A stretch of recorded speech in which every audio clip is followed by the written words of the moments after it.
یہ خطبہ ہوا ہے، اگر کوئی صاحب نوٹ کرنا چاہتے تھے تو خیر سب کتابوں موجود ہے.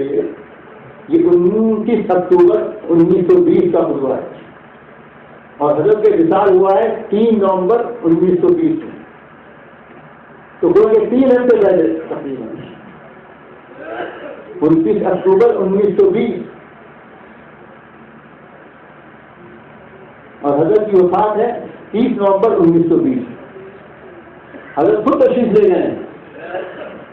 اس خطبے کا یہ جملہ جو میرے اور آپ کے لیے، ہم سب کے لیے مشرعہ ہونا چاہیے. فرماتے ہیں کہ میں خیال کرتا ہوں کہ میری قوم اس وقت فصاحت و بلاغت کی بھوکی نہیں ہے. لچکدار تقریر کرو، اس کی بھوکی نہیں، ضرورت نہیں. اس وقت فصاحت و بلاغت کی بھوکی نہیں ہے اور نہ اس قسم کی عارضی مسرتوں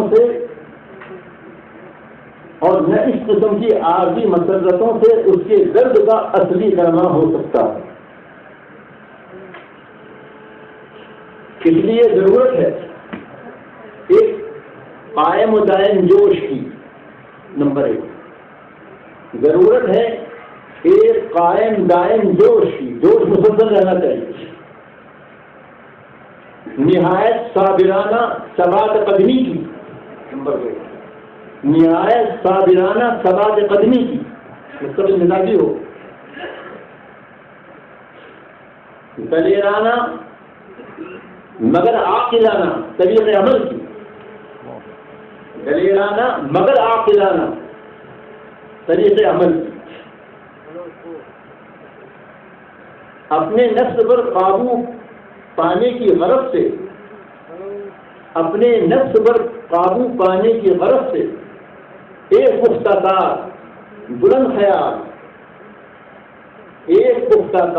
بلند خیال اور ذی ہوش محمدی بننے کی. میں پھر دوہرا دیتا ہوں کہ میں خیال کرتا ہوں کہ میری قوم اس وقت فصاحت و بلاغت کی بھوکی نہیں ہے اور نہ اس قسم کی عارضی مسرتوں سے اس کے درد کا اصلی درما ہو سکتا ہے. اس لیے ضرورت ہے ایک قائم دائم جوش کی، نہایت صابرانہ ثبات قدمی کی، دلیرانہ مگر عاقلانہ طریق عمل کی. اپنے نفس پر قابو پانے کی غرض سے ایک پختہ کار بلند خیال اور بے ہوش محمدی بننے کی.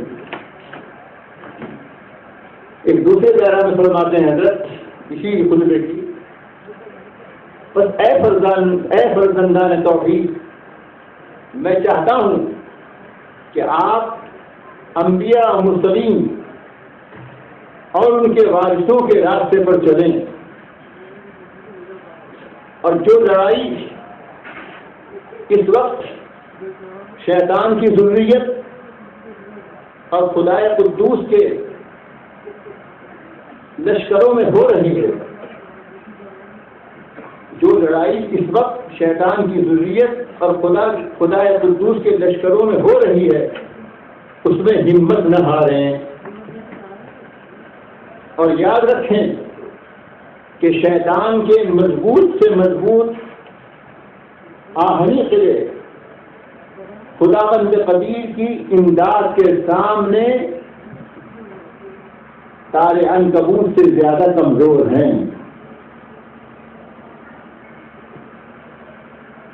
حضرت نے یہ بات فرمائی اور اس کے بعد 2-3 آیتیں تحریر فرمائی ہے. ام حسبتم ان تدخلوا الجنہ ولما یأتکم مثل الذین خلوا من قبلکم مستهم البأساء والضراء وزلزلوا حتى يقول الرسول والذین آمنوا معه متى نصر اللہ. ایک دوسری آیت نقل فرمائی الف لام میم احسب الناس ان يتركوا ان يقولوا آمنا وهم لا يفتنون ولقد فتنا الذين من قبلهم فلا يعلمن الله الذين صدقوا ولا يعلمن الكاذبين. اس طرح کی آیات آپ حضرات کے سامنے ترجمے کی بھی ضرورت نہیں ہے. حضرت ان آیات کو پیش کر کے جھنجھوڑ رہے ہیں ہم لوگ. آزمائشیں آئیں گی انبیاء علیہ السلام پر آزمائشیں آئیں گی، اس لیے آئی غزل دلو جھجوڑے گئے، اتنے جھجوڑے گئے کہ ان کی جو وہ خود پیغمبر اور ان پر ایمان لانے والے ان کی زبان سے یہ جملہ آ گیا متى نصر اللہ، معمولی بات ہے۔ الانبیاء اشد الناس بلاء ثم الامثل فالامثل، یہ جتنے کام ہیں یہ بغیر مجاہدے نہیں ہونے کے۔ آپ کو مختلف طرح کی قربانی اگر کرنی ہے تو پاس کیجیے، ورنہ تو السلام علیکم کچھ کرنا ہے اس کی مجھے جاری یہ کریں گے۔ حضرت شیخ رحمۃ اللہ علیہ ان رہنمایا خطوط کو سامنے رکھ کر ہم ہر طرح کی قربانی کے لیے تیار رہیں گے۔ یہ بھی اعلامیہ کے اندر کہ بھائی ٹھیک ہے مشورہ ہے میرا، اعلامیہ جو صفات آ رہے ہیں یہ بھی آ رہی ہے، ہم اپنی جگہ پر اپنے ملکوں میں محاسبہ کریں گے اپنی محنتوں کا، کہاں ہم سے کمزوری رہے گی اور اس کو کیسے دور کر سکتے ہیں ہم، اس کا جائزہ لیں۔ پھر ہے 6 مہینے کے بعد حضرت رحمۃ اللہ علیہ نے جہاں میڈیا کے قیام کے سلسلے میں جو رہنمایاں نے خطوط دیے ہیں اس موقع پر وہ بڑی اہم چیز ہے۔ حضرت کا منشا یہ تھا اس وقت میں چونکہ انگریزی تمام سرکاری ادارے تھے اور جو ان میں تعلیم حاصل کرتا تھا وہ صرف انگریزی تعلیم یا اصلی علوم نہیں حاصل کرتا تھا بلکہ اس کا ذہن فکر یورپین ہو۔ اس لیے حضرات علماء مشورہ ہی دیا کرتے تھے بھائی وہاں تعلیم مت دلاؤ، تعلیم سے نہیں ہوگا کبھی، لیکن ذہن خراب ہوگا، دین ایمان کے اندر تشکیک پیدا ہو جائے گی، اس لیے ہوگا۔ فتویٰ کبھی نہیں دیا، حضرت خود لکھا ہے کہ فتویٰ کسی نے نہیں دیا، لیکن یہ بات تو اس کا حل کیا ہو، خالی تقریر سے حل نہیں ہوگا۔ حضرت نے فرمایا اس کا حل یہی ہوگا، جامعہ ملیہ قائم کیا گیا، اس لیے قائم کیا گیا تاکہ وہاں اصلی علوم پڑھائے جائیں اور ان میں مسلمانوں کو دینیات کے ساتھ دینیات پڑھائے جائیں، دینیات سے ان کو آراستہ کیا جائے، اصلی علوم کے ساتھ، یعنی اسلامی ماحول میں اصلی تعلیم خلاصے کلامی نہیں کیا۔ یہی وہ چیز تھی جس کو حضرت فدائے ملت علماء نے باقاعدہ ایک تحریک کے شکل میں شروع کیا تھا۔ اس پر ایک کانفرنس کی تھی بہت زبردست، اسلامی ماحول میں عصری تعلیم، اسلامی ماحول میں عصری تعلیم۔ یہ سلسلہ بہت زیادہ تو نہیں چلا ہے ابھی، لیکن کچھ لوگوں نے ان خطوط پر کام کرنا شروع کر دیا، لیکن بہت معمولی حد ہے۔ ہم آج جس طرح کی برائیاں پھیل رہی ہیں، فحاشی ہو، فلاں فلاں فلاں کام چیزیں، یا ایک دوسرے کے حقوق کو نہیں جانتے، دوسرے کی جان مال پر حملہ کرتے ہیں، اس کی بنیادی وجہ جہالت ہے۔ بنیادی وجہ ہے جہالت، دین کی بھی جہالت، دنیا کی بھی جہالت۔ اگر کم سے کم دنیا کی تعلیم آ جاتی پھر بھی آدمی میں تمدن آ جاتا، لیکن دنیا سے بھی، دنیا کے علم سے بھی دور ہے، دین کے علم سے بھی دور ہے، اس کا نتیجہ ہے۔ اس بات کو حضرت نے تحریر فرمایا ہے۔ اس پس منظر میں حضرت فرماتے ہیں کہ مطلق تعلیم کے فضائل بیان کرنے کی ضرورت میری قوم کو نہیں رہی، مطلق تعلیم کے فضائل بیان کرنے کی ضرورت میری قوم کو نہیں رہی، کیونکہ زمانے نے خوب بدلا دیا ہے کہ تعلیم سے ہی بلند خیالی اور تدبر اور ہوش مندی کے پودے نشو و نما پاتے ہیں۔ مطلق زمانے نے خوب بتا دیا ہے کہ تعلیم سے ہی بلند خیالی اور تدبر اور ہوش مندی کے پودے نشو و نما پاتے ہیں، اور اس کی روشنی میں آدمی نجاح و فلاح کے راستے پر چل سکتا ہے۔ ہاں ضرورت اس بات کی ہے کہ وہ تعلیم مسلمانوں کے ہاتھ میں ہو اور اغیار کے اثر سے بالکل آزاد ہو، کیا باعتبار عقائد و خیالات کے، کیا باعتبار اخلاق و اعمال کے، اور کیا باعتبار اوضاع و اخبار کے اثرات سے پاک ہو۔ بہت جامع الفاظ ہیں حضرت کے،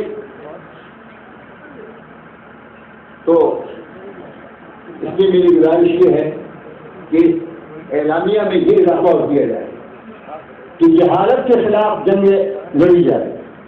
جہالت کو ختم کرنے کے لیے ہم سب دین کی جہالت، دنیا کی جہالت، دنیا کے علوم سے جو جہالت ہے اس کو بھی دور کریں، اور دین سے جہالت دور کرنے کی تو بہت سی سوچیں چل رہی ہے، وہ الگ الگ چل رہی ہیں، لیکن جہاں زیادہ ہمارا طبقہ بڑھ رہا ہے وہاں جا کر ہمیں دین کو گھسانا چاہیے، شامل کرنا چاہیے۔ یہ اس سلسلے میں اگر آپ اعلانیہ میں اس کا اضافہ کر سکتے ہوں تو میں سمجھتا ہوں کہ یہ ایک ضرورت کی چیز ہوگی، اور حضرت کی جو رہنمایانہ خطوط کی عبارات ہیں وہ بھی باقاعدہ الگ سے چھاپ کر ان کو تفصیل کیا جائے، ہر زبان کے اندر اپنے اپنے علاقے کے اندر جہاں جیسی ضرورت ہو۔ بہرحال یہ ہمارا بیٹھنا کارآمد ہو، یہ جبھی ہوگا جب ہم اپنے ماضی کے اور اپنے پچھلے حالات کا جائزہ لیں گے، خود اپنی محنت کا جائزہ لیں گے، ہم سے کہاں کوتاہی ہوئی ہے اور آئندہ ہم ان کوتاہیوں کا ادارہ کیسے کر سکیں گے۔ اللہ تعالیٰ مجھے بھی اور آپ کو بھی ان تمام خطوط پر صحیح انداز سے کام کرنے کی توفیق عطا فرمائے۔ وآخر دعوانا الحمدللہ رب العالمین۔ جزاک اللہ۔ آپ کچھ فرمائیں؟ بسم اللہ الرحمن الرحیم۔ صدر سی وقار نے جس طرف توجہ دلائی ہے، میں ایک طالب علم ہونے کی حیثیت سے اس پہ گزارش کرنا چاہتا ہوں اور سیکھنا چاہتا ہوں کہ ہمارے حالات میں تبدیلی کیوں نہیں آتی۔ تو میں نبی اکرم صلی اللہ علیہ وسلم کی حیات طیبہ طاہرہ کو جب دیکھتا ہوں تو آپ صلی اللہ علیہ وسلم کی حیات طیبہ طاہرہ 5 اس کے جہتیں نظر آتی ہیں۔ آپ معلم اعظم ہیں، آپ داعی اعظم ہیں، آپ مجاہد اعظم ہیں، آپ مزکی اعظم ہیں، اور آپ تخت مدینہ کے تاجدار بھی ہیں۔ 5 جہتیں رحمت دو عالم صلی اللہ علیہ وسلم کی زندگی میں نظر آتی ہیں، اور وہی 5 جہتیں ہمیں شیخ الہند کی زندگی میں بھی نظر آتی ہیں کہ آپ ایک طرف معلم بھی ہیں، ایک طرف داعی بھی ہیں، ایک طرف مجاہد بھی ہیں، ایک طرف مزکی بھی ہیں، اور اس کے ساتھ سیاست کے میدان میں آپ نے جمعیت علماء اسلام کی توثیق فرما کر، تائید فرما کر عملی طور پر اس میدان کے اندر بھی آپ نے قدم رکھا اور اس کی بنیاد ڈالی۔ جب یہ 5 جہتیں ہیں، آج تبدیلی اس لیے نہیں آ رہی کہ اگر میں مدرسہ چلا رہا ہوں تو میں سارا دین مدرسے کو سمجھ رہا ہوں، باقی جہتوں کو دین نہیں سمجھ رہا ہوں۔ اگر میں دعوت کا کام کر رہا ہوں، میں سارا کام صرف دعوت کو سمجھتا ہوں، باقی کو دین نہیں سمجھتا۔ اگر ساری جہتوں میں ہم کام نہیں کر سکتے، ایک جہت پہ کام کر کے باقیوں کے لیے معید بن جائیں تو پھر تبدیلی آ سکتی ہے۔ اگر ہم ایک جہت لے کر باقیوں کے لیے مخاصمت اور مخالفت شروع کر دیں تو تبدیلی کبھی نہیں آئے گی۔ لہٰذا اس فکر کو آگے بڑھانا کہ 5 جہتوں کو یا تو لے کر چلیں، اگر لے کر نہیں چل سکتے تو کم از کم ان کے معید ضرور بن جائیں تو انشاءاللہ العزیز تبدیلی ضرور ہے۔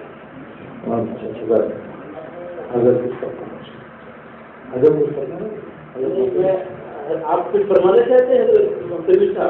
میں ابھی مولانا نے جو بات پیش کی ہے میں اس کی تائید کرتا ہوں، اور دارالعلوم کے ادنا خادم ہونے کی حیثیت سے میں مطلع کرنا چاہتا ہوں کہ 3 سال سے میں اس رخ پہ کام کر رہا ہوں، اور جہاں جہاں اور خاص طور سے بیرون میں جانے کی نوبت آتی ہے یا علماء کے درمیان گفتگو کی نوبت آتی ہے تو اس عنوان سے خصوصی توجہ لوگوں کو بھی مقبول کراتا ہوں، اور خاص طور سے بنگلہ دیش میں نے یہ چیز محسوس کی کہ وہاں میں 5 چیزوں کو تو نہیں کہتا، لیکن خانقاہ، مدارس اور دعوت کے کام، ان تینوں میں آپس میں بہت دوری ہے۔ تو وہاں کے لوگوں کو میں نے متوجہ کیا، اور جہاں ان تینوں میں آپس میں تعاون اور اشتراک ہے وہاں مسلمانوں کی حالت اچھی ہے۔ آپ ساؤتھ افریقہ میں دیکھ لیجیے، وہاں جماعت سے بھی تعلق ہے، مشائخ سے بھی تعلق ہے، جمعیت سے بھی تعلق ہے، کسی نہ کسی بزرگ سے ان کا تعلق قائم ہے اپنی اصلاح کا، ان کی خانقاہیں چل رہے ہیں، اس کے ساتھ ساتھ وہ مدرسوں کا بھی نظام چلا رہے ہیں، جمعیت کے ذریعے دفاعی کام بھی کر رہے ہیں۔ اور یہ بات ضرور ہے کہ ایک آدمی یکساں دلچسپی کے ساتھ سارے کام بیک وقت نہیں کر سکتا، لیکن آپس میں تعاون کا اور تحالف کا جذبہ ہونا چاہیے، ایک دوسرے کے حلیف بن کر رہیں، حریف بن کر نہ رہیں۔ یہ بات ہمیں بڑی قوت کے ساتھ پھیلانے کی ضرورت ہے، اور خود اپنی ذات سے بھی اس پر عمل کرنے کی ضرورت ہے۔ اس میں ایک بات عرض کروں گا، یہ جو ہمارے حضرت محسن صاحب احمد صاحب نے فرمایا، انفرادی طور سے تو ہم کہیں سمجھا دیتے ہیں جا کر، لیکن جب ان سے کوئی بات کی جاتی ہے تو کہتے بھائی مرکز سے ہمارے پاس کوئی بات آئے گی تب ہم مانیں گے، ہماری بات کو ہم سن لیتے ہیں وہ، لیکن مرکز سے بات آئے گی تب مانیں گے۔ تو اب مرکز کو سمجھانے کے لیے ان تینوں دارالعلوم دیوبند ہے، دعوت تبلیغ ہے، مدارس ہیں، دعوت تبلیغ ہے، یا مسلمانوں کی یہ تنظیمیں ہیں جمعیت علماء ہند جو اکابر کی تنظیم کہلاتی ہے، ان تینوں میں ہمارے مفتی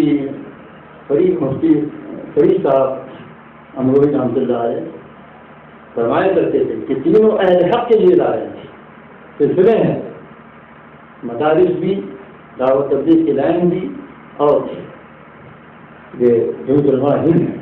اور حضرت فرما رہے تھے کہ موجود بنے، فریق نہ بنے، رفیق بنے، لیکن سوال یہ ہے کہ یہ عمومی طور پر پھیلے گا کیسے؟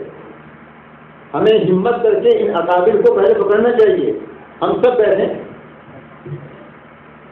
اگر وہاں سے بہت سی شکایتیں آتی ہیں، لیکن اکابر کو ان کو سمجھائیں، ان کی کوئی مجلس شورا ایسی ہو کہ ہم بھی شریک ہو، اس میں وہ بات کریں، مل بیٹھ کے بات کریں، جمعیت علماء کے لوگ بھی ہوں، ان کے لوگ بھی ہیں، مدارس کے لوگ بھی ہیں، تب جا کر یہ بات میں سمجھتا ہوں کہ پوری جگہ پر چل پائے گی۔ ورنہ تو جو انفرادیت ہے، کہیں اگر درس قرآن ہو رہا ہے مثلاً تو اس درس قرآن کو روک دیں گے، وہ نئی کتاب ہوگی مثلاً، اس طرح کی جو جزیات آتی ہیں وہ یعنی پریشان کن بنتی ہیں، خود اپنے لوگوں میں، اپنے مسلک کے لوگوں میں پریشان کن بنتی ہیں۔ اس کے لیے کوئی مضبوط لائے عمل اگر ہم یہاں طے کریں گے تو اس کا فائدہ ہوگا۔